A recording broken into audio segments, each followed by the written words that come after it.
Welcome back, barbarians, to another video in the Destiny universe.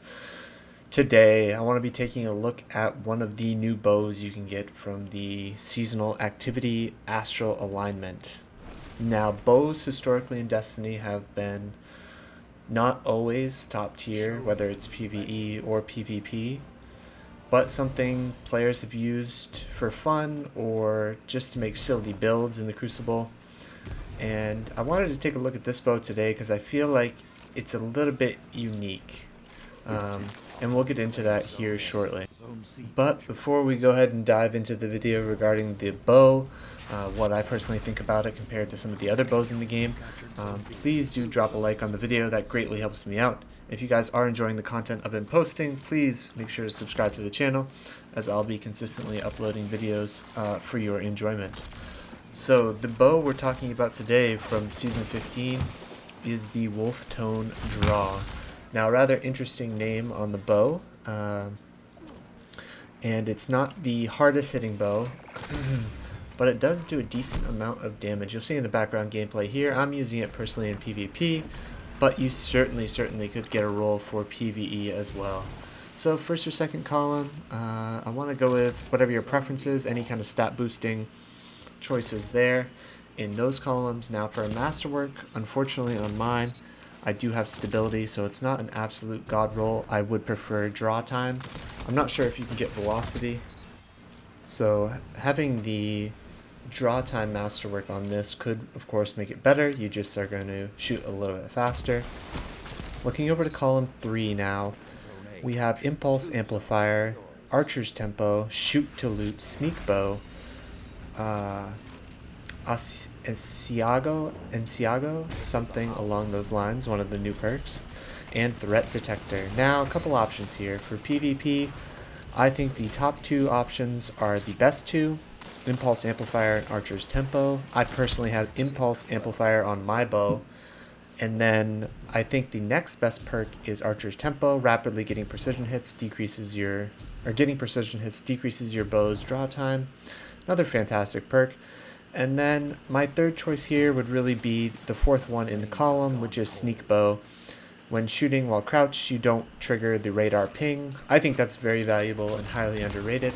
I do plan on making another video just about that perk alone, because I do have a couple bows with it equipped, especially for, well, mainly for PvP. I think it's really slept on per se, just given how much people rely on the radar.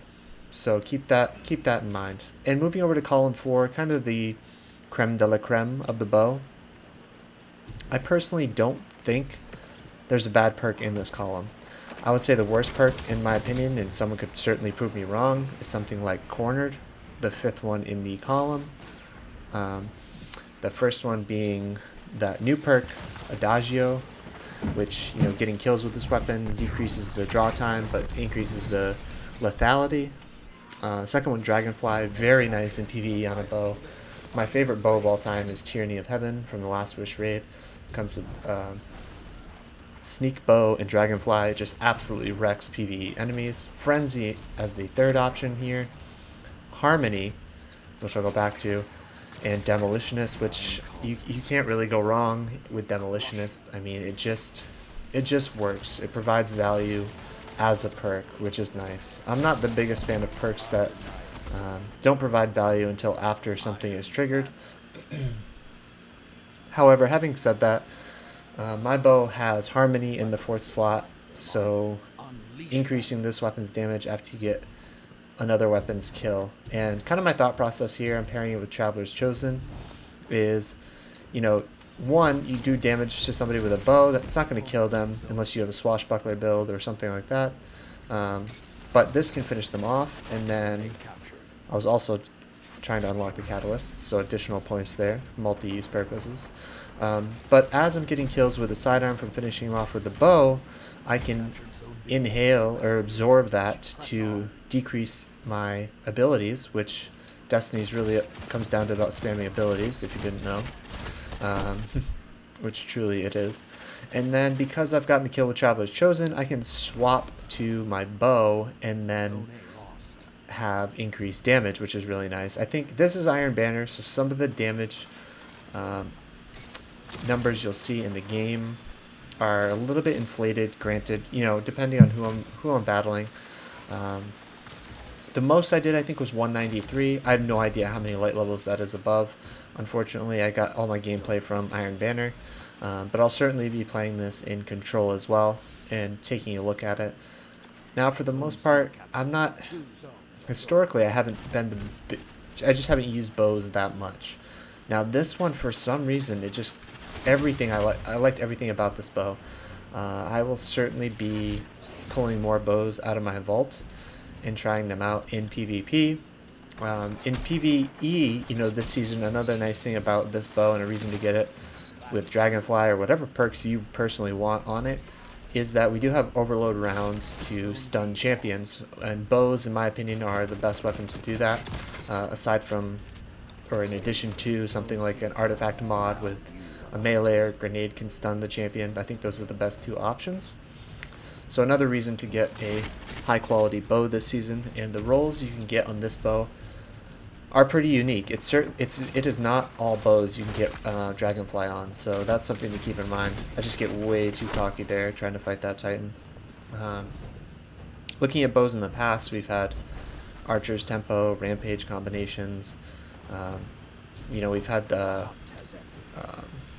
Last Wish, when that was like, or Last Wish, is that what it's called? Wish Ender, sorry. When that was, did ungodly like 12 times the amount of damage. That was a fun meta, especially for Gambit. And then I think the other, you know, bow, and this is legendary as well, of course, so Wish Ender being exotic, and then Le Monarch, which is also exotic, so kind of take that with a grain of salt. Those bows are fantastic, and Trinity Ghoul as well. But for a legendary bow, the perk pool that this thing can get is kind of is truly unmatched. I missed that shot because oh no, I didn't. I did not miss that shot. Lined it up.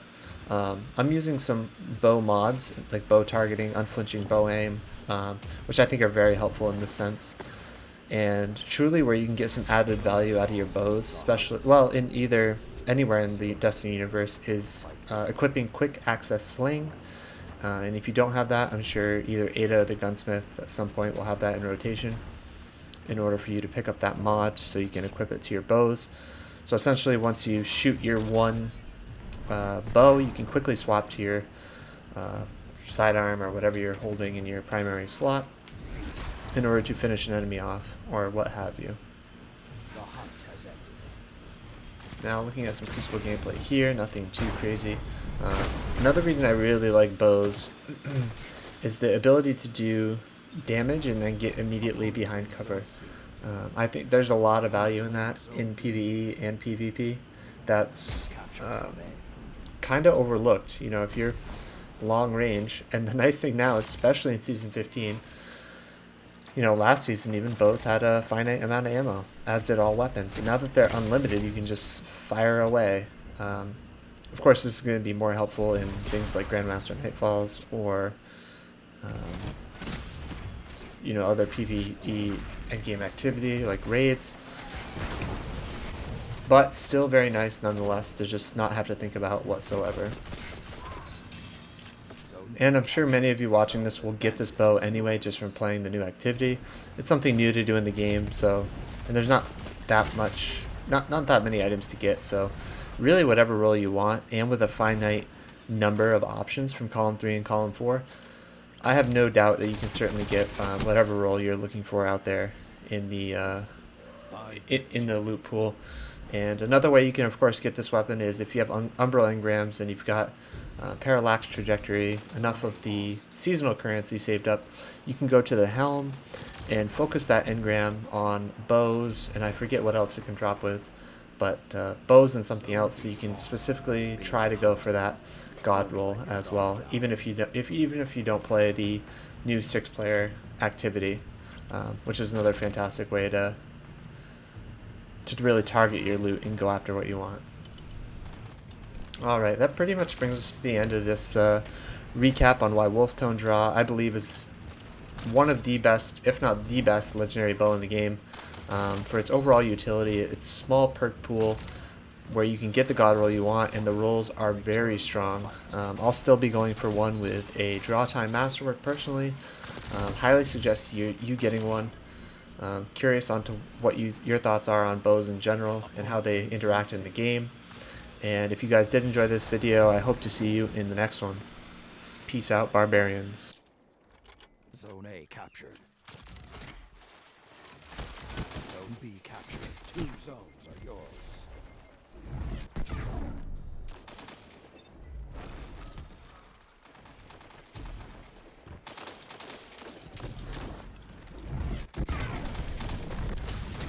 Two down.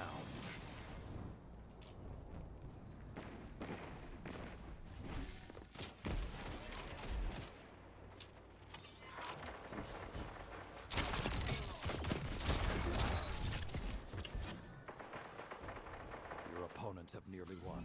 Show them you won't go quietly.